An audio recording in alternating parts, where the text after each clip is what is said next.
Okay, we're going to call this Finance Committee meeting to order. Present are council members Frazier, Cost, Bub, and Blake. First item on the agenda is a request for appropriation in the amount of $15,442.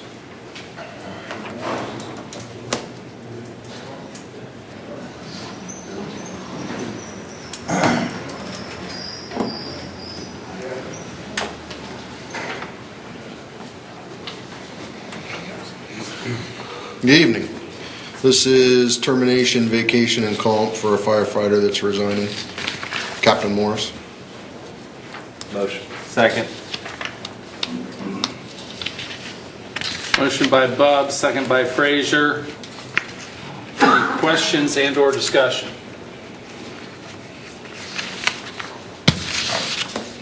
Seeing none, all those in favor signify by saying aye. Aye. Those opposed, same sign. Motion passes 5-0. Thank you very much. Next item on the agenda is a request for appropriation in the amount of $30,000. This is hepatitis B vaccinations for the police department. They're not offered the way they are to fire during their certification process.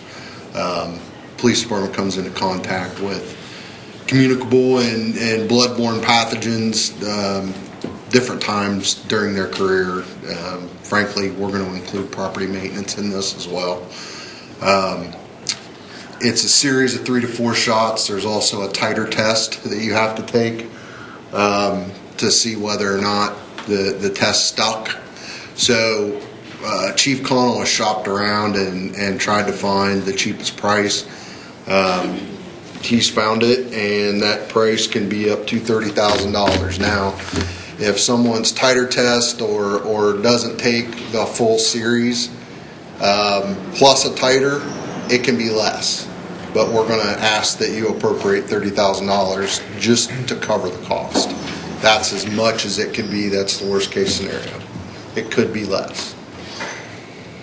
Motion. Second. Motion by Bub, second by Frazier. Questions and or discussion? I have one. Mr. Frazier. Do some individuals already have the hepatitis B vaccination, or does everybody? Some might have it from when we had a city health department. I have it from when the health department was still under the city, and we received them then. But it's unlikely, since I would be towards the top of the seniority list right now. So I don't know that there will be very many, if many, at all. Some people might have it from the military. That's the purpose behind the titer test. So assuming this is a one-time shot. It's a series of 3 to 4, but then after that you would take the titer test to make sure that you still are good. And to answer Mr. Costa a little bit more, it's not a one-time shot. It'll become a regular line item in the budget, but it'll only be for new hires. In the future, we'll have to just, however many new hires we have, that's how many we'll have to do annually. 2,000 to 3,000, we figured, in a line item in the future. It already has it. There's already a line item put in by Lawyer Esta. We've already planned for it.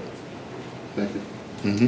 Yes, Mr. Blake. Mr. Chairman, Mr. Director, does our county health department provide this at all? They do, but they were not the lowest price. Oh. Any further questions and or discussion?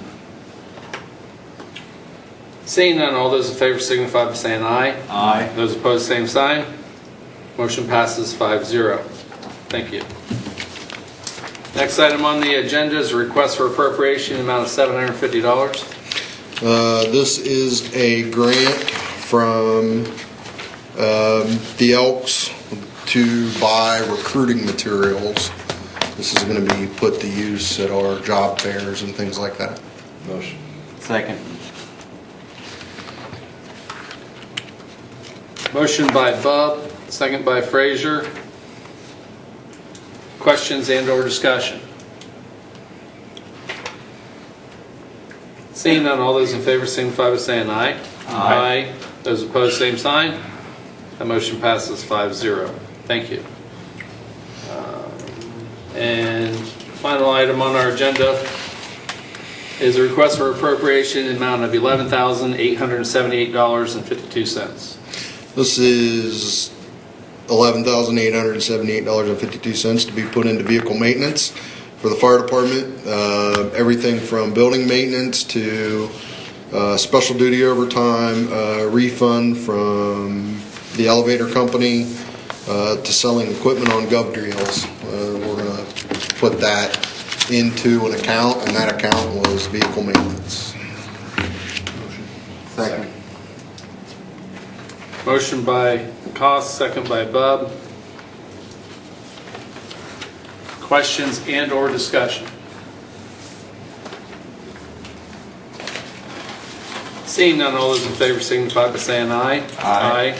Those opposed, same sign. The motion passes 5-0. Thank you. Thank you. And with that, the Finance Committee meeting stands adjourned. Next up is safety. I'd like to call the Safety Committee meeting to order. Present this evening are myself, Mr. Labudas, Mr. Blake, Mr. Frazier, Mr. Fennell, and sitting in for Mr. Rath is Mr. Marmee. We're here tonight to have a discussion over something we discussed back in March.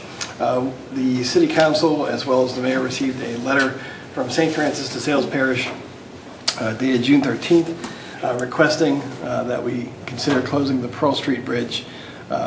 Again, they detailed some additional information and activities that had occurred, so we will be discussing that. Would someone like to speak to the letter to begin this evening? Mr. Marmee. You can go from there, Mr. Marmee. That'll be fine. Yes, I spoke with Father Sizemore after the letter came, and also after the article by the Advocate.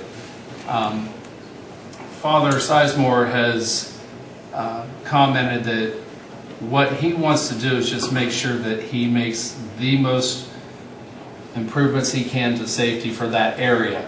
He doesn't want it specifically just even stated for the school or for the parishioners, but it's for anybody in that area.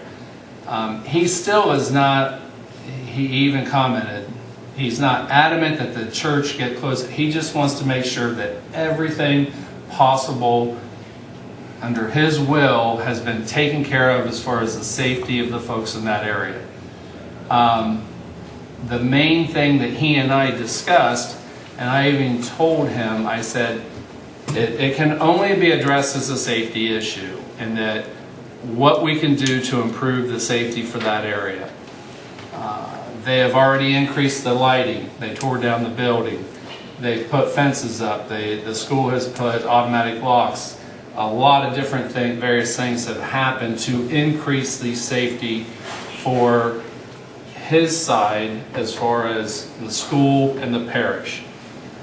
It doesn't mean that it's completely safe for anybody and everybody. His main concern now is the reduction of some of the activity that is still occurring in the area.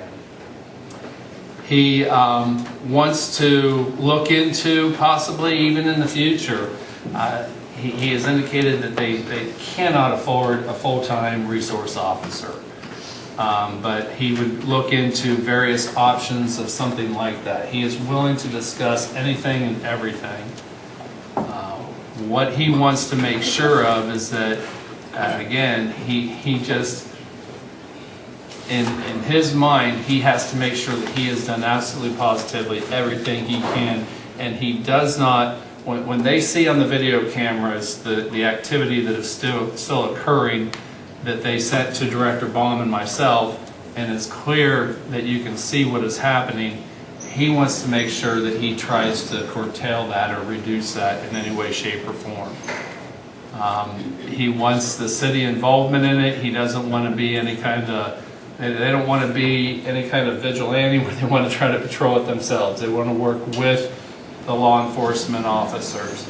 Increase patrol of the area, whatever it takes.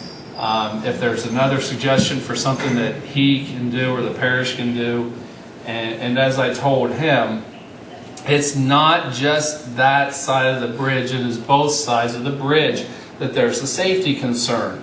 If activity like that is occurring in that area, I don't care if it's occurring there, if it's occurring anywhere else in the city of Newark, if we know that there's something that's attracting it, we should address it. That bridge addresses it or attracts it just because of the escape route availability. It has nothing to do with any kind of socioeconomic issue or anything along those lines. It is just because of the accessibility of the bridge and where it's located, as far as if somebody needs to flee or do something like that, that's a good place for them to do an activity like that in case they need to flee. And all that I'm looking at, and I still talk to Father about this, is just it is a safety concern for everybody in that area, whether it be some of the nonprofits in the area, the church, the folks that live on the other side of the bridge. That entire area, if there's drug activity going on there and drug transactions taking place there, then it needs to be addressed. If that means increased patrol activity in that area, I'm all for it. It doesn't necessarily mean that it has to close down the bridge. And that's not what Father is even asking for. That's not what I'm asking for. I just also would not be able to live with myself if something happened to either a child or an elderly parishioner that could not defend themselves because they got caught in some kind of activity that was occurring while they were there. And so I just want to make sure that it's addressed and that we're looking at it. The state of Ohio should be aware of the fact that, look, this bridge of yours is attracting this type of activity. And everybody in this community is aware of it. Director Baum was the first person who brought it to my attention, and that as a police officer, he indicated that that is a perfect escape route for anybody who's doing anything illegal, not just activity in that area.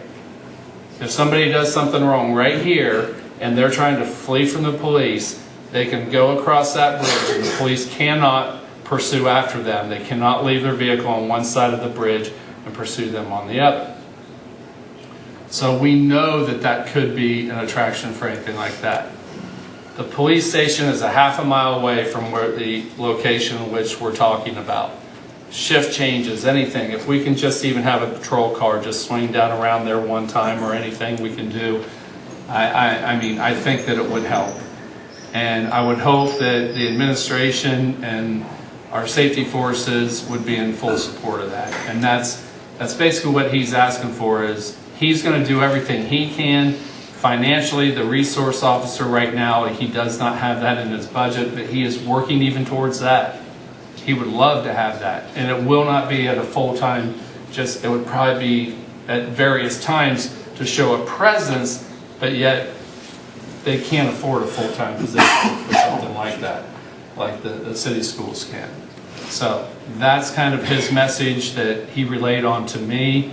Again, what I have communicated to him and what my belief is that it's a safety concern for a particular part of our community in which various entities are involved in it, as far as if something goes wrong, they could be impacted negatively if it goes wrong in that area. And so we just want to do that. Just like any other part of our community that it would be happening. Okay. Thank you, Mr. Murray. Before we move on, let the record show Mr. Rath has joined the Safety Committee as well. Mr. Murray, just a question for you. I appreciate you sharing Father's thoughts and some of the things, the discussions that you have had. In the letter, Mr. Knox is specifically asking for the bridge to be closed. If I understand what you're saying, that is not the end-all be-all as far as a resolution for the parish. Is that correct? I would believe that, and I'm not. It is my belief that that is what Mr. Knox would like. Okay. Fair enough. But that Father Sizemore, who is his superior, is not saying that's what he desires. He just wants additional safety. Okay. And he wants to make sure that he's done everything he can. And Mr. Knox is the one who is kind of the boots on the ground around there. He's the one that sees all the videos. He's the one that has to call the police. He's the day-to-day, and he sees more of it. Okay, all right, thank you. Are there any questions from the committee? I know obviously there are some in the audience that would like to speak to this. Mr. Rath, do you have a question, sir? Last time we talked about this was during the winter months. The new bridge wasn't open. We did a pedestrian count. It was pretty high. Everybody asked for and agreed that we wanted a pedestrian count during the summer months after the bridge was open and established. And we had a pedestrian count in the last 2 to 4 weeks. I would ask Mr. Baum if he could speak to that updated pedestrian count.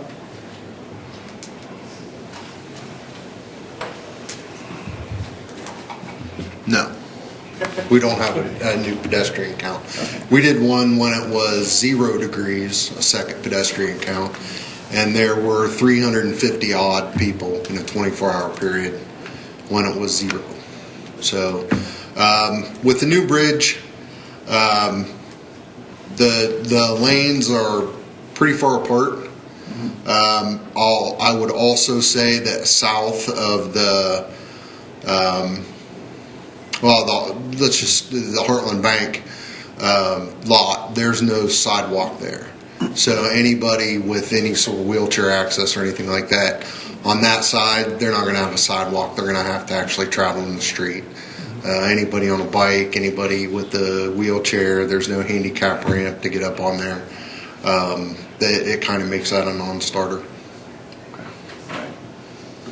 I have a question as well. Do you have any insight about the incident referenced in the letter about I've seen the video that Mr. Marmy's talking about, and I mean, I see the same people in the video clips that are sent, but I don't necessarily see drug transactions. I don't know what I'm seeing other than what appears to be the same person. I guess people, it's a high-speed avenue. Granville Street is a commonly traveled street. You may travel that if you live on Granville Street. You may travel it back and forth on a daily basis. You may be going to or from work. You may not have a job and just be traveling that street. I'm not disputing what Mr. Marmy says. I'm just saying that as a police officer, I've learned not to necessarily believe everything that I see. You know, I try not to interpret what I see. Is the bridge a means of escape for people? Yes, it is. Is that a big mark against it? Yes, it is. But is there an awful lot of people using that bridge? Yeah, there are. Like I said back when we talked about this the very first time, if I had to tell you a number of trips across that bridge during the day, I would have guessed 20. I would have never guessed 403. Like I said, the second count is 350 odd trips. I'm sure that we could ask Mr. Moorhead to do one in the next 2 to 4 weeks and get another count for the summer months. I would anticipate it being higher, but we'll see. Maybe not. But let's wait and see what we see. But I'll walk back in the back and ask him right now if we can do another one. Any other questions from the committee at this point? Okay. If you would like to speak on this issue, please raise your hand. I'd like to make sure that everyone has a chance to speak first before someone speaks a second time. So if you would like to speak, please raise your hand, and I will call on you, and you can come to the podium, state your name and address for the record, and we can go from there. All right. In the back, please. Yes.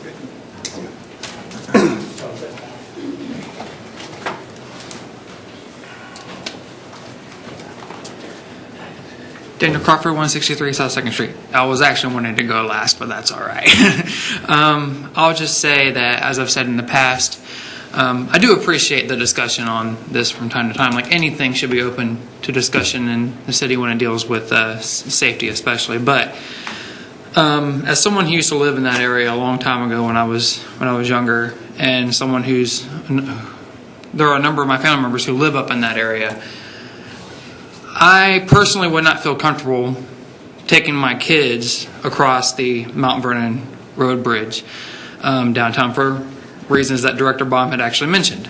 On one side, yeah, you have a sidewalk that goes, but on the other side, you, especially if you're wheelchair bound, you're kind of stuck after a while. And you know, it's a safer route going on the pedestrian bridge, especially if you have kids, so you're not dodging traffic if you want to get from point A to point B. And that's one of my concerns, is we're going to be forcing a lot of people to choose the less safe route.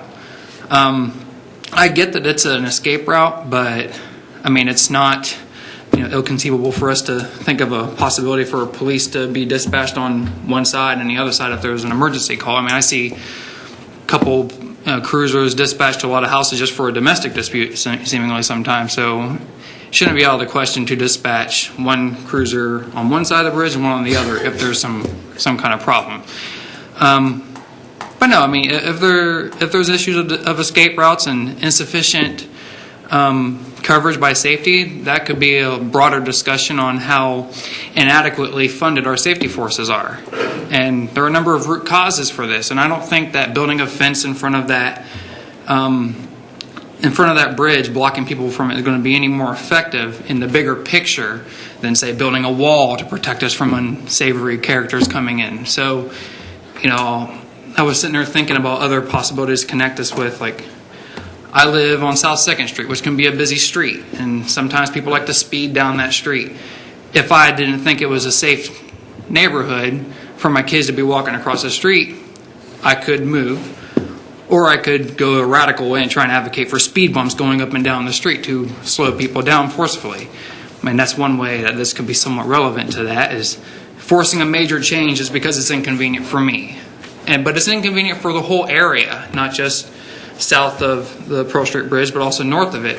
But it speaks to bigger issues that are at play here that we're not going to deal with just by fencing that off. And if someone really wants to get to that church, they're going to find another way around to it, whether it's through that bridge or not.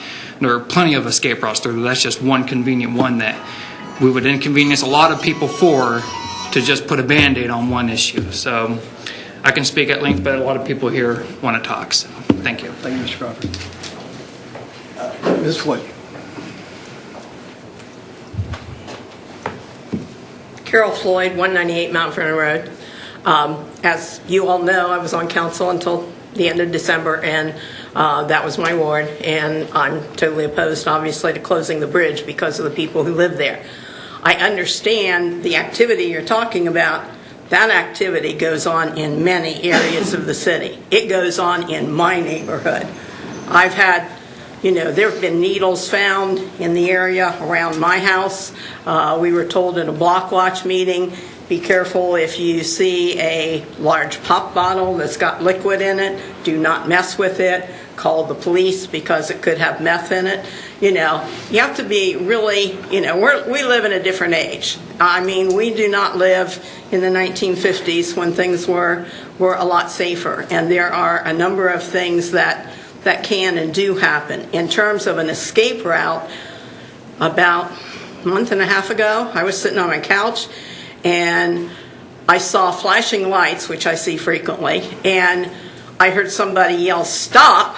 And within 3 minutes, there were 4 police cars in front of my house, and police officers were running down the parking lot on the other side of the house next to me. They were running down my driveway. They were chasing somebody. I never saw who. They didn't catch them because all they had to do was go through back alleys and get to Elmwood and disappear wherever. And I know, I mean, I've had people with drug issues living next door to me, as in drug dealers. And so I know it doesn't just happen near Pearl Street and near the Pearl Street Bridge. But I wanted to bring up a couple of other things. I belong to a church in the downtown area. Within the last month and a half, we had an incident on a Sunday morning during church service. Our church treasurer was back in an office, and the person who usually locks the doors after everyone's in was absent that day, and somehow the doors didn't get locked. And she's sitting there, and suddenly there's a man standing there. So she came in and interrupted the church service to get a man who was an elder of our church to go out and make sure this guy left.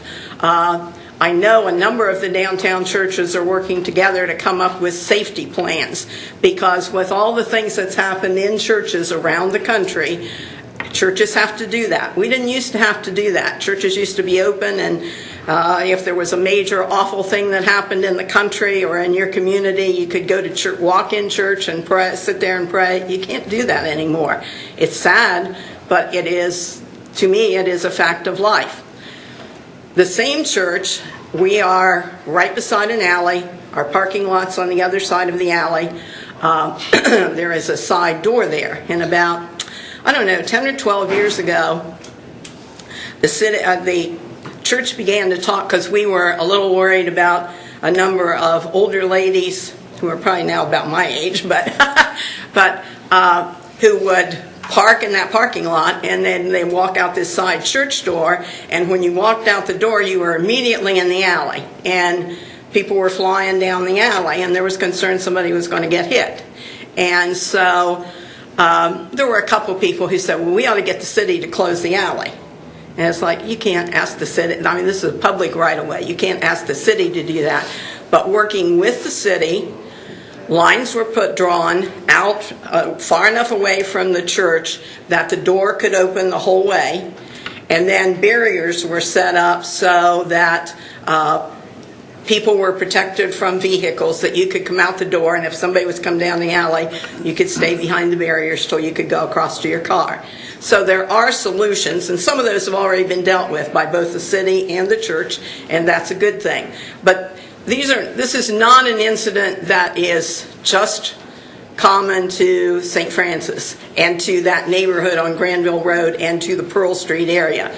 There are lots of Pearl Street neighborhoods throughout the community where there's lots of drug activity and lots of activity that most of us would prefer did not happen. And yet it still does. And, you know, we just have to be vigilant. We have to protect ourselves. Individuals do, churches do. I would hate this to set a precedent so that whenever any other group, be it a church, be it a business, be it an individual, would come and say, you need to close this street or this whatever because I feel unsafe. You know, once we cross that bridge, we have an issue. And I don't think we want to go there. Thank you. Thank you, Ms. Floyd. Second row, yes, right there.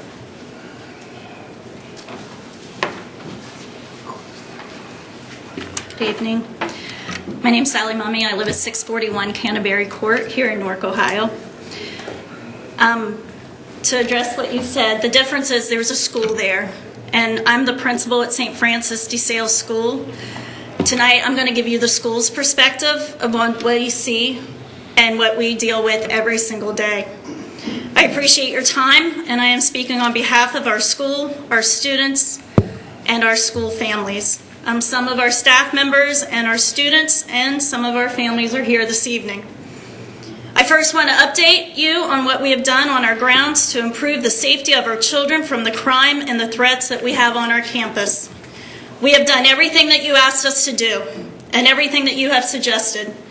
We have spent $74,000 on a new fence, over $41,000 on cameras, door sensors, and door mechanisms. Over $1,500 on extra lighting, $6,000 on new security windows, $3,000 on walkie-talkies, over $20,000 for new telephones for all staff members, including new phones in classrooms, and over $40,000 for a new PA system that ensures two-way communications between all buildings on campuses. That's close to $200,000 that we have spent on security, our own money. We don't have that money. When you hear these numbers, you may think that we have the money and that all is fine, but we don't. This money came from a variety of hard-working actions. We have written grants. We have held successful fundraisers with safety in mind. And we have received private donations from good people who see the mission of our school safety. We continue to work with Director Steve Baum. Officer Thomas has walked our grounds, 2 checklists, and wrote a report to further discussions and plans. Our administrative staff and all teachers will go through ALICE training in the fall with Officer Thomas. We've also removed 2 buildings where people hid and exchanged drugs. Again, we have taken all of your suggestions and we have made great gains.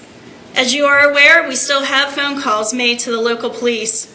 We have had a sword, a machete, a loaded gun, and a knife come across that bridge on our grounds during the day in the past. Put yourself in our shoes. Imagine the fear of our preschool director when a man knocked on the door and a machete in his hand, knowing that she had 50 little ones ages 3, 4, and 5 years old. Imagine the fear that I had when a man with a loaded gun walked across that bridge where our families were waiting for their children to come out to the cars. No one in this room can say that these situations are okay just because no one was hurt. I have a huge responsibility of keeping 253 plus children safe, and I take this responsibility very serious, and it is constantly on my mind. We see numerous fights and drug deals. Also, our children encounter individuals who are reacting to those drugs. Just this afternoon at 4 o'clock, when I was leaving my school, one of our parking cones was tossed up onto the bridge. This may seem very petty, but this happens every single day. What is this going to take for the action to be made? What's going to happen? We are doing our part. Our number one goal is to keep everyone safe. You mentioned that many people use the day to go to shopping. I gathered some data myself today. I walked from UDF to a house on Locust Street using the new well-lit bridge without any graffiti on it. I then walked from the same house across the footbridge onto Pearl Street. There were 39 steps difference in favor of the new bridge. If you know me personally, you know that I am a very positive person with strong problem-solving skills. I only want to work with you in for the city of Newark City. I am open to more feasible suggestions, and I will listen to what you have to say. I ask that we continue to work together and that we sit down with representatives from both parties and continue our discussions. We now look like bad guys in the city, and we are not. Listen to what our school does for this community. We are working so hard for the well-being of this city, our neighborhood, our grounds, our families, and our students. Our school raised money for food and money for St. Vincent de Paul for community members. Our very own St. Vincent de Paul group helps members of this city to provide taxi tokens, food, rent, bills, hotels, and other help. Our students raise money and pet supplies for Humane Society. We write letters to soldiers on duty. Our children visit local nursing homes. We also work with Carson Elementary, and we donated 500 pairs of flip-flops and a new buddy bench that is being installed on their school grounds. We give to the Giving Tree in the parish to the Christmases so families have a memorable Christmas. We send relief and books to other schools that are experiencing devastations. We raise money for Heartbeats so mothers can have what they need for their newborns in this city. We worked with United Way, and we prepared lunches for those who worked in the New Albany area. We have started to work with our neighborhood at the BHP houses, and we have a jail ministry that will only grow, and plans for the transportation ministry also. Once we receive better security of our grounds, we will expand our outreach ministries for the poor and the addicted. We have big plans for this community. Finally, Father Dave Sizemore and I, we make an incredible team. We are very hardworking, we're sensible, and we're compassionate people. We will be working for many years to make a difference, not just on our campus, but in the city of Newark. I know that in the end, everyone in this room wants all children in all types of school, whether they're public or parochial, to be safe. We all want our young people to call this city a home for their own children and to provide service for this community and to carry on what was done for them. Pope Francis says we need to see each child as a gift, to be welcomed, cherished, and protected. Thank you. Mr. Hoskinson?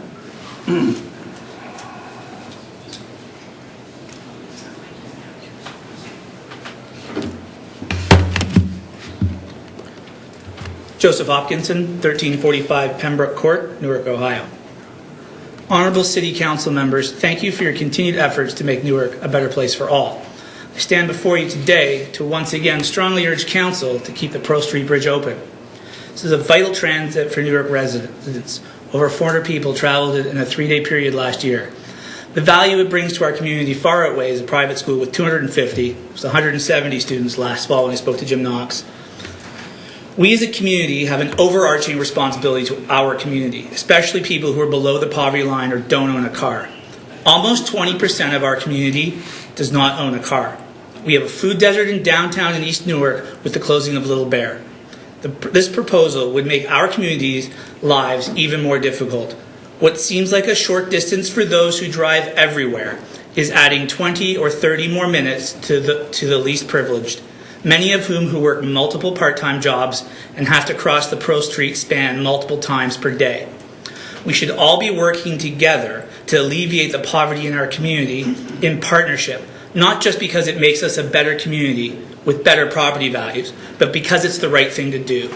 It's not like St. Francis can just pick up the church and move it to a quote-unquote safer neighborhood, although from the tone of the letter that the council received, I often wonder if they considered it. This is not to dispute the value of St. Francis brings to our community. My son was baptized there in February by Father Sizemore. I spent 3 years volunteering with local Newark Catholic charities, conducting home visits with St. Vincent de Paul, and the 8 to midnight shift at Haven Shelter. They have since installed cameras and removed buildings and built a very large, beautiful fence around their property. I'm glad they're being proactive, but I'm also cognizant that the city only has so much responsibility for the security of their building, particularly considering the fact that it's a private school. With the preferential attitude of the school and the parish, I decided 3 months ago to leave the parish, especially because of the example I need to set for my son, who, if I send to a Catholic school, the school needs to reflect the values championed by my faith and my church. On a more personal note, as a Catholic and a CCW holder, the thought that parishioners would consider concealed carrying in a house of worship is extremely disheartening. I wonder what the martyrs and saints of the church response would be to this. I'm especially concerned given the church's recent announcement that the assassinated Archbishop Oscar Romero of El Salvador, who will be canonized soon, said, "In the name of God and this suffering population, whose cries reach to the heavens, more tumultuous every day, I beg you, I beseech you, I order you in the name of God, cease the repression." In his diaries he wrote, "Between the powerful and the wealthy, and the poor and the vulnerable, who should a pastor side with? I have no doubts. A pastor should stay with his people." There are innumerable parables in the Bible that reference taking care of our brothers and sisters, those less fortunate, and treating strangers with love and respect. I am not sure this request squares with those. These are bigger questions than a sinner like me can answer. One final comment. Mr. Knox, the parish minister, is new to our community. He lives in Westerville. In private meetings with myself and others, when asked about the reasoning for this, he also explained that they'd love to close Pearl Street and build a building in the space. But the first logical step, if you can follow the line, is to close the bridge that connects Pearl Street to the other side of the span. There are many reasons why we should consider keeping the Pearl Street Bridge open, but I also want to be respectful of your time, and especially with how crowded this room is. In summary, we have a violent crime rate that's 50% less than the national average, and we need to foster and build our community together. All of us, regardless of political party, race, gender, sexual orientation, or income level, need to tackle this. Closing the Pearl Street Bridge is neither guaranteed to make St. Francis safer, nor does it make life easier for the least in our community. Please keep it open. Mr. Hopkins, before you start, could you state your address, please? It's 1345 Pembroke Court. Thank you very much. Thank you. Thank you. Can I ask you a couple of questions about his statement? Mr. Rath, yes, you can. Good. Just curious, you mentioned that closing the bridge would add an extra 20 to 30 minutes on somebody's day. I'm wondering where you came up with that. If I'm a one-legged person in a wheelchair, or if I'm an elderly resident who's moving very slowly, I mean, it depends on where they're traveling. Just because you walk to the UDF doesn't mean that's where these community members are going. It doesn't mean that their job's there. I mean, I remember working at the Haven. The most common thing is that... You came up with 20 to 30 minutes. It was a guesstimate? Okay. And then you mentioned especially it being a private school. Yeah. And I'm wondering what relevance, whether it's a public or a private school, what's the difference? Absolutely. So public schools are funded by public funds and are afforded different things than a private school is. A private school, people are paying for their kids to go there. It's not the responsibility of the community per se to provide protection for that any more than any other private business. A very conservative argument, actually. Really? Okay. Thank you. That's all the questions I have. Yes, sir.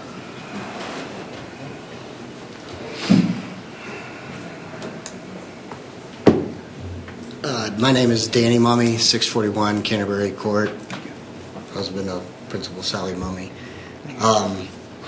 The previous, I mean, some of what he said is insulting. I'll just leave it at that. Maybe if as a person whose father worked 3 jobs to send him to a private school, that's the priority they put on our Catholic education as a person of faith. That's how important it was to my family. I will say this, as someone who put my 3 kids through private schools, I voted for every Newark City tax levy. I've sat in phone centers and called people to support the Newark City school levies.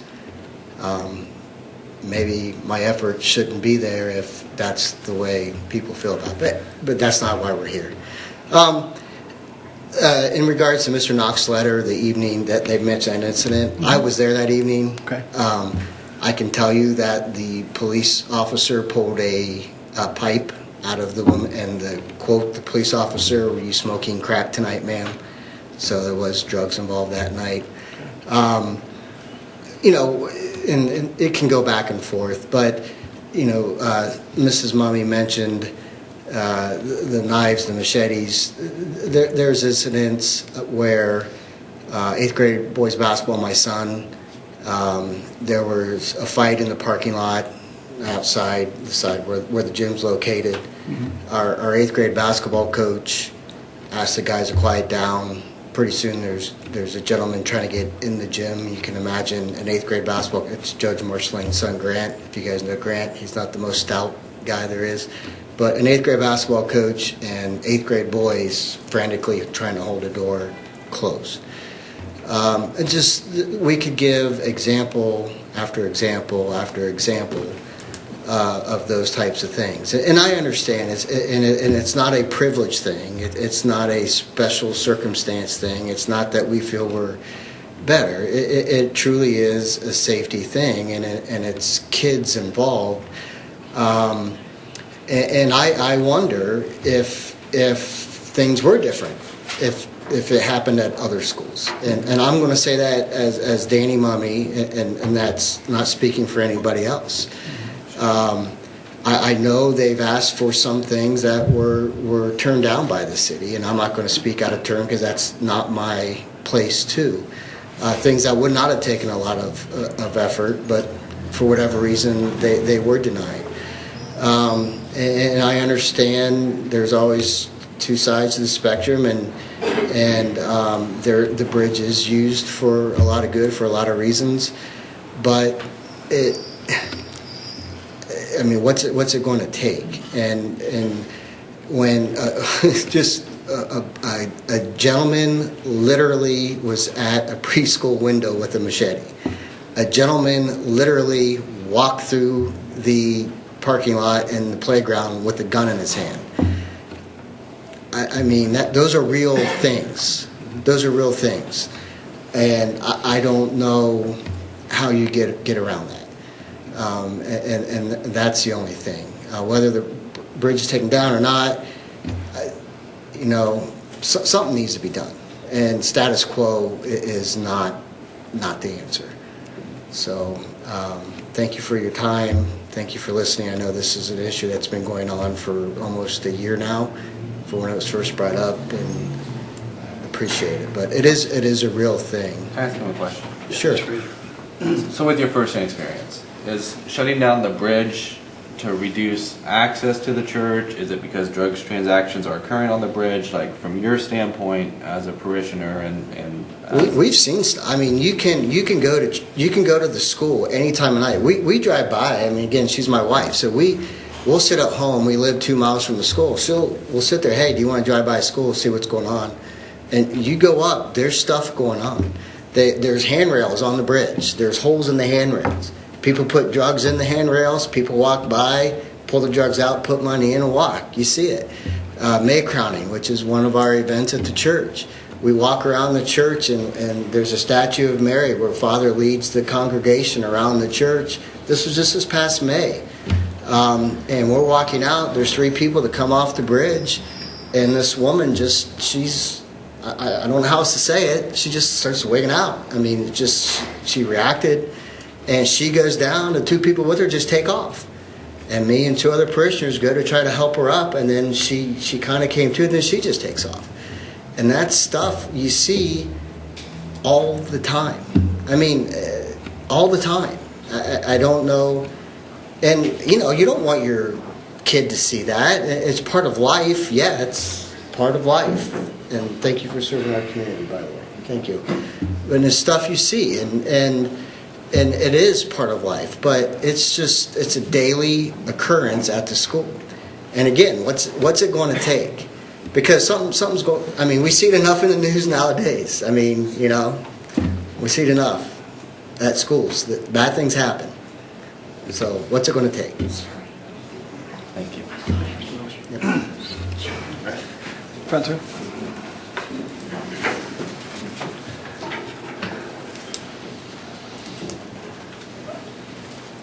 I know we've gone on a long time, so I'll be very quick. Brandon Haas, 453 Glen Eagles Drive, Newark, Ohio. Again, I think you've heard it, as Danny, Mr. Mummy said, is we're just raising our hand. We're raising our hand. So if everything, the trouble that we see, and I meant to mention, I am a parishioner, and also my kids go to St. Francis. I've also served on Big Brothers Big Sisters board for over 12 years, and I also serve on the Salvation Army board. This isn't about separating communities, not about separating people. The trouble that we see, unfortunately, comes across that bridge. They're not coming from Granville Street. They're coming across the Pearl Street Bridge. So we're just raising our hand. Thank you. Thank you. In the back, please.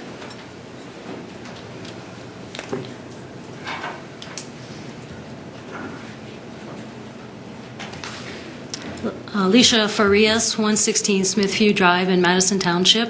I'm a parishioner at St. Francis. I'm a product of St. Francis. My children went to St. Francis, and the community definitely has changed over the years.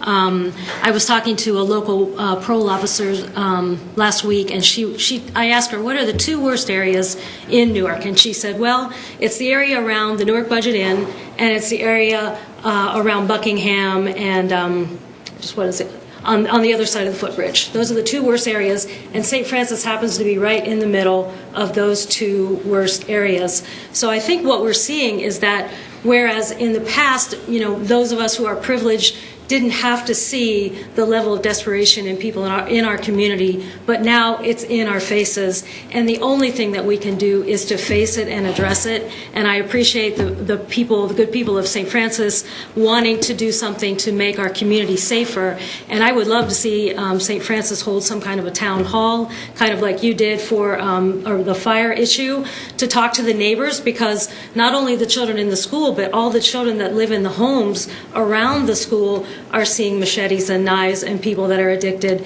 and they're at risk, and it's frightening for them and their families too, and what voice do they have? So I would love to see us come together and work together to make the entire community safe, and now that we're actually seeing it at places like St. Francis, where we never thought we would see it, we're going to see it, because whether that footbridge is there or not, those 2 areas are not going to change unless we do something to change them. People are suffering in this area. People have so many needs, lack of transportation, lack of safe and affordable housing. People are desperate. They don't have living wage jobs. So we have to look at this systemic things that are happening in our community and communities like ours and work together to make those changes happen. Thank you. Thank you. Yes, ma'am.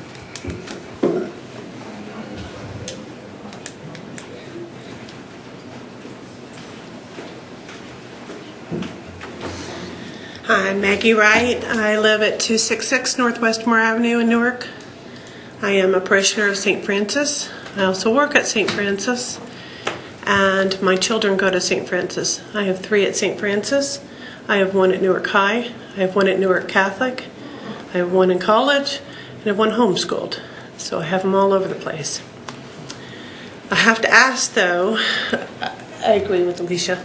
I do agree. We need to work together, but I'm concerned because that footbridge does come straight into our backyard, straight into the backyard of St. Francis. And unfortunately, if it was just the parish, it's a different story. But it's not. You have the school and you have the preschool and you have those kids there. And every time a siren goes by, every time something happens, I live in fear. Is this the day a stray bullet, something coming over that bridge?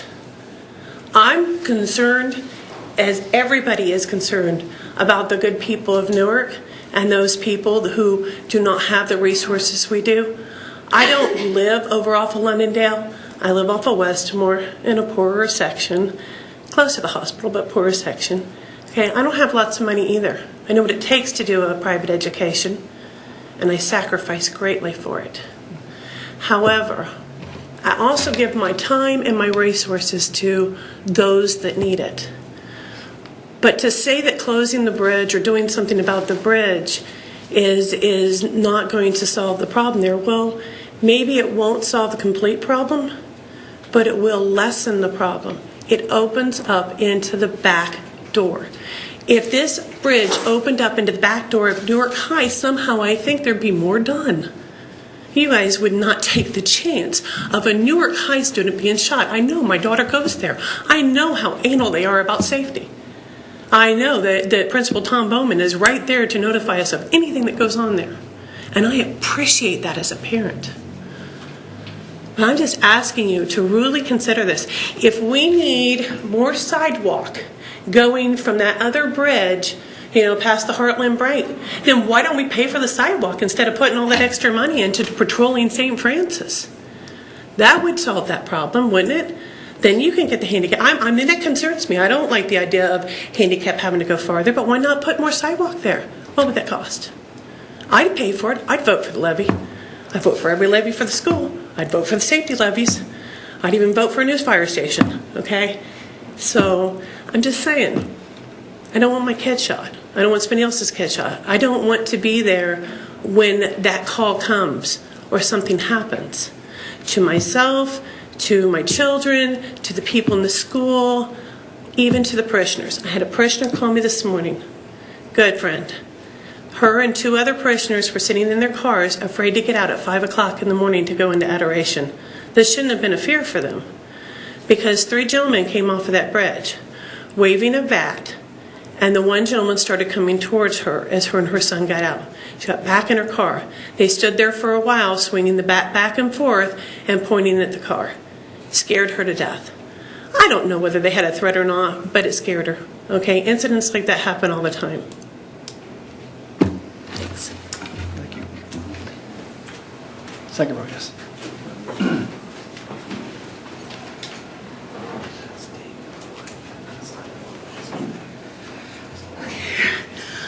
Rochelle Volan-Smith, 237 Violet Court in Newark. It's a shame this is happening, except this, I don't think this problem is exclusive to the pathway. It's all over the city and actually all over the country. And I think, I don't think we should be punishing a lot of people that depend on that bridge for the behavior of some unfortunate activity. And I think there are things that we could be doing to address and eliminating some of these drug problems in this in the city, in the country, etc. For instance, having more youth activities, having more job opportunities, and on and on. It's not just the bridge. But again, giving in to just this, I used to be an educator too, and And I don't, and one thing I've found about bullying is that you don't eliminating the bullying just by, you do it by standing up to the bully and not creating new ones. Anyway,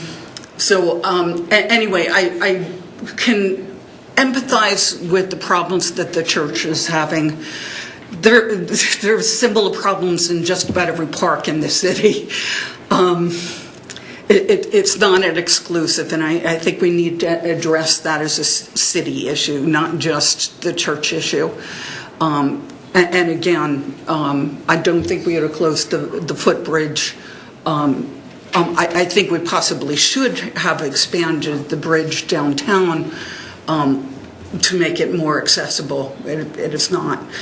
But again, I would like to support the people that would like the footbridge to open and stay open. Thank you. Thank you. Would anyone else like to speak to this issue at this point? Can I ask a question to Director Baum? Sure, Mr. Frazier. Mr. Baum? Director Baum? Could you step in? Mr. Frazier has a question for you. I apologize, Councilwoman Hall's asking me a question at the same time. Everybody has a question for you. You guys got a question on you. So, when it comes to future pedestrian videotaping of try to get counts, typically there's 3 ways to kind of attack this, right? More lights, cameras, physical presence, right? You either have an officer there, you have lights, you have cameras. Is there a way to get signage up if we do that pedestrian study to say bridge under surveillance to try to deter that activity? Is there additional signage that we can put in place to try to help deter open air drug sales or any activity like that?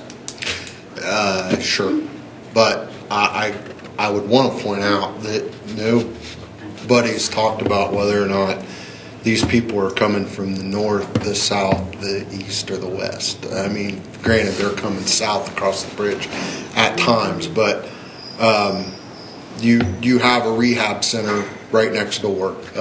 That's going to attract a certain population. Can we put up some signage? Yes, we could consider putting up some signage. But I wouldn't obviously do that until after we had a count. Yeah. If during the count, if we put signage up that, hey, this area is under surveillance, maybe that could be a deterrence as well, right? Sure. Yeah. I mean, it's really just kind of notifying that people are watching them, and I think at this point, an officer and a cruiser, which I heard what Sally Momey said. She's absolutely right. We've met with all the Catholic schools. They're doing their part. They're going to have ALICE training. They're locking the doors. It's been an entire philosophical change for the Catholic school system. The advent of active shooter training wasn't something that they were philosophically comfortable with, or not them, but the diocese. I'm a product of 12 years of Catholic education. I get it. But they're working with us, we're working with them, we're doing everything that we can, and other than putting a police officer and a cruiser there, I feel like they have done everything that they possibly can. You're not going to have police officer. Now, this morning, the fix to that is to call 911 and have a cruiser come on. I can tell you at 5 o'clock in the morning, cruisers aren't typically busy.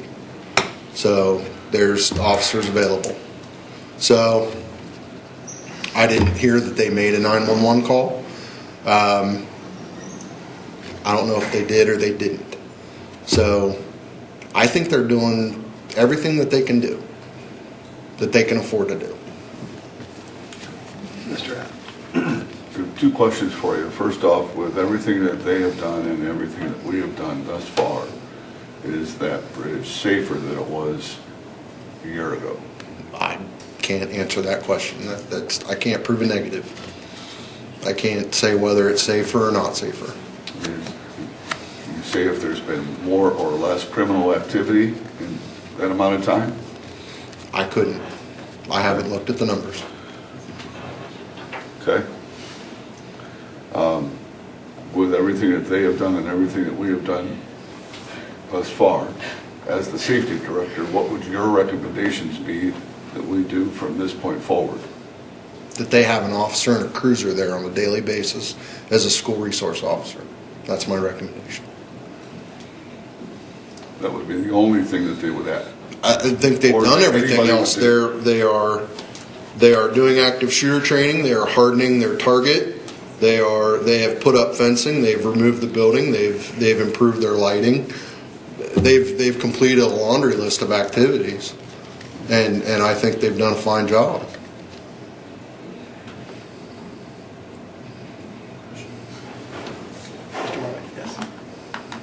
When it was found that there was a high volume of drug activity and other activity on Orange Hill, what was the recommendation of our safety forces at that time?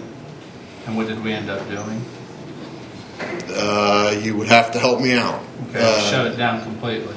It's not shut down. Now it's not. What have we done now to make sure that we keep that type of activity from that location? I can't answer that question. We have automatic gates and we limit the activity and the availability to that park to only daytime hours. Okay. That would be a parks question. I couldn't answer that But the question. thing is, it was a safety issue. And it was something that was determined as far as the safety and to deter activity in an area during certain hours. That would be another thing that I would say, should we look at? Is most of the activity in the evening hours or the darker hours or whatever is happening there? The only thing that I'm saying is that we need to look at everything as far as this as a safety issue. It isn't a matter of just closing down the bridge, as I've indicated. It's let's take care of what the concerns are. And as Leisha indicated, if it's something that we can do to increase even patrolling in those two troublesome areas, then we need to do that. Or we need to make sure that we are at least at various times creating a presence there. It's not like every single day it would have to happen. And as you indicated, yes, I think Father is definitely, he would love to have a full-time resource officer. He's going to do everything he can to get, at least during certain hours and at various hours, so they don't know when he is there or not there. And so those are things that they're going to try to work on, and I do appreciate that. And just all we're asking is for an open mind and to make sure that it's being looked at as a safety concern, and it's not just being looked at as because someone writes a letter that we don't like the language of, that we're not even going to consider anything. And that's what we don't want. Well, I don't think that's an issue. I truly don't. Chief Connell takes every threat very seriously. He's intimately involved in hardening all the school targets and frankly some of the businesses around town. And the Catholic schools are the latest to come to the party, and they're more than welcome. All right. Absolutely. Appreciate your time. Sure. Yes, Kathy. Hi, my name is Irene Kennedy, and it's nice to join former colleagues at council. I think what I've heard tonight is that this is a bigger issue than just the bridge. And I think maybe in the end, that isn't going to solve what we're talking about, and that is both neighborhoods and safety. So I think the city, and I could be wrong, but before I went off council, I think I've learned this, that the city has invested through the Community Development Office funding for the group, is it Newark 2028? Newark Development Partners. The Newark Development Partners has been kind of the coordinator for these meetings that are being held that are Vision 2028. And I went to one of the meetings, and they have these beautiful things on. They had 10 issues, I think, that they wanted to work on. One of them is public safety, and the other one is neighborhood revitalization. And I would urge the council members to make themselves familiar with this, because there are wonderful suggestions in here, And apparently, they're never going to go any further unless the city that has already some money in this group starts looking at it and seeing ways that they could develop these into reality. So that's what I'm asking, that you look in these documents again and start talking to the folks that have been doing this planning and see if we can't, put some action behind the plans. Thank you very much. Thank you. Would anyone else like to speak to the issue this evening? Can I ask a question? Yes, sir.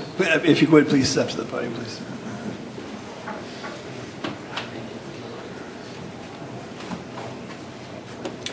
Brandon Hess, 453 Glen Eagles Drive. Just a question on the counts. When Mr. Moorhead did the counts, was somebody there doing the counts, or was this something electronic? Video. Video. Okay. Well, just a suggestion so we could determine potentially of who's coming across that is going to work or truly needs to cross that bridge. Could we have officers do those counts on both sides, or somebody else physically being there to see? Just, I would be happy. Yeah, I'd be happy. I'm just making a suggestion. So, Dr. Baum, could you speak to that, please? So, you might scare some people off if you had officers doing those counts. Not everybody has a kindly view of police officers. To some people, they're just intrinsically a threat. So, I probably wouldn't have officers do it, and that's pretty much my answer to that question. I don't know that I would have a person do it. Anybody there could interfere with somebody that's freely crossing or not crossing. I feel like video is a sanitary way to do it. It doesn't affect somebody crossing the bridge. There's no sign. There's just a camera. People are crossing.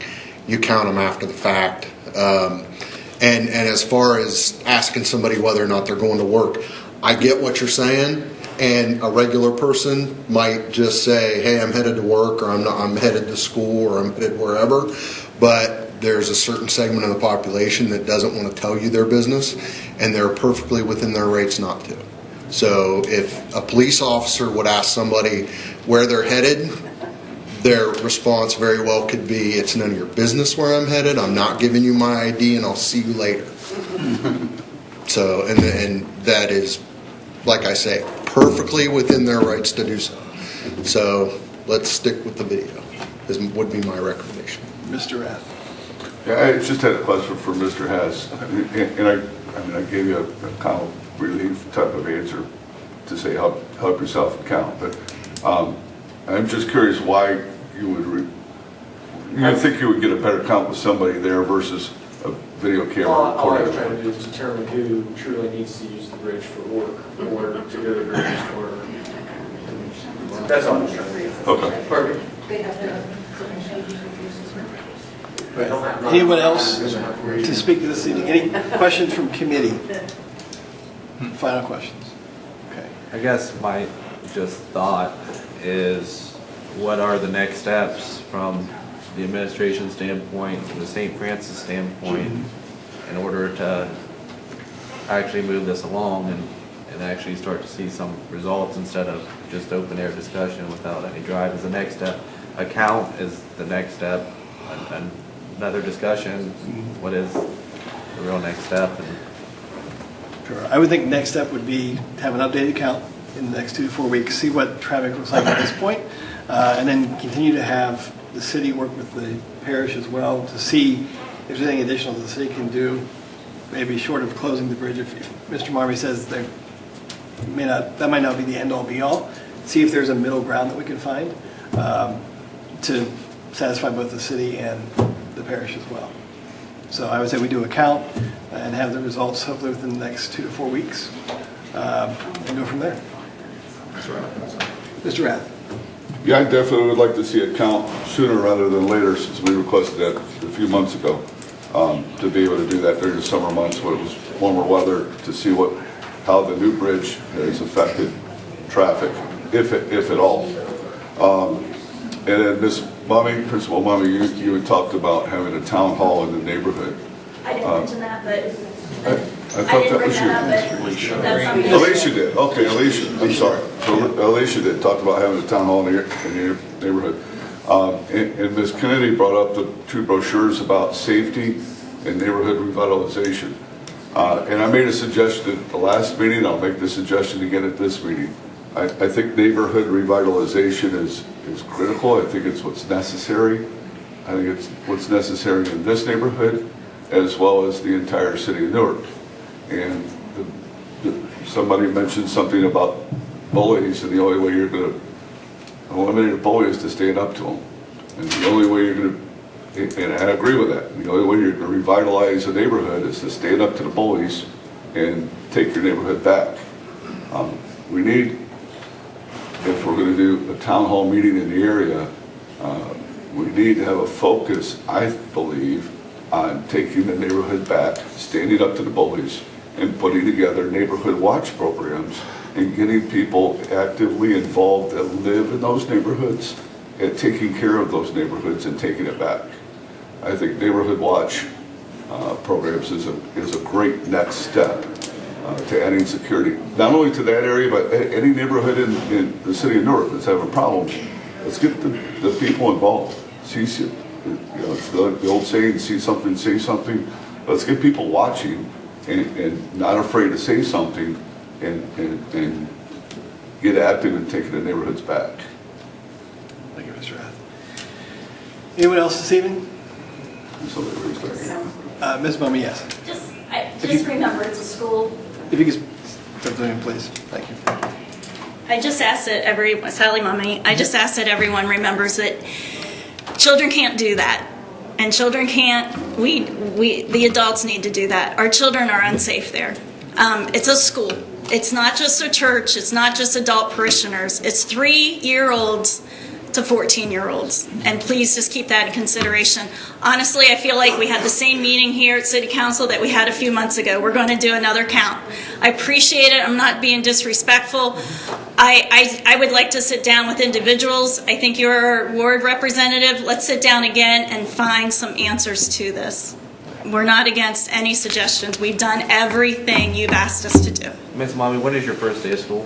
August 22nd for children, August 20th for our staff. Alice training will be with us all day, August 20th with our teachers. The next day, Officer Thomas is coming in to talk to individual teachers about their classroom and what to do best if an intruder would come on our premises.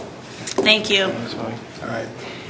And with that, I will adjourn the Safety Committee meeting, and council will start in approximately 1 minute.